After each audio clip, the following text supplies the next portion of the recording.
మాధవ్ అలా ఉన్నావు? ఏమీ లేదు భూమి. మహాలక్ష్మి వదిన బావగారికి నచ్చ చెప్పి అలేఖ్యని తన గదిలోకి పంపించారు.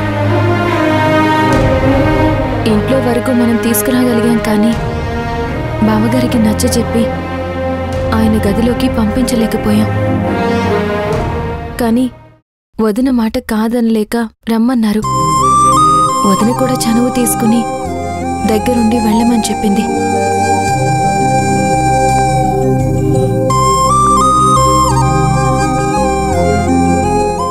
మాధవ్, ఇంకా ఏం ఆలోచిస్తున్నావు?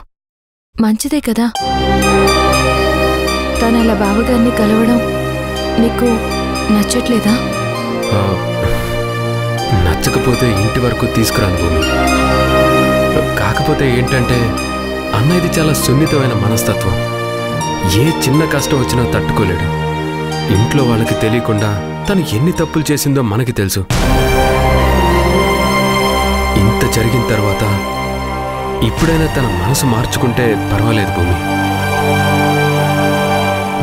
మళ్ళీ అప్పట్లా ఉంటే మళ్ళీ అన్నయ్యకి ఏ కష్టం వస్తుందో, ఈ ఇంట్లో మళ్ళీ ఏం గొడవలు జరుగుతాయో అని భయం వేస్తుంది. మనుషులెప్పుడూ ఒకేలా ఉండరు మాధవ్. అవకాశం లేక కొందరు, అవకాశం రాక కొందరు, అవకాశం తీసుకోలేక కొందరు అలాగే మిగిలిపోతారు. తనని మార్చడానికి, తను మళ్ళీ తప్పు చేయకుండా చూడటానికి మనమందరం ఉన్నాం కదా. నువ్విక ఆ విషయాలేమీ ఆలోచించొద్దు. కొత్తగా తన బ్రతికేదో తనని బతకనివ్వు. బావగారు అలేఖ్య సంతోషంగా ఉంటే అంతకంటే మనకు కావాల్సింది ఇంకే ఉంది చెప్పు? నిజమే భూమి. అన్నయ్య సంతోషం కంటే నేను కోరుకునేది ఏమీ లేదు.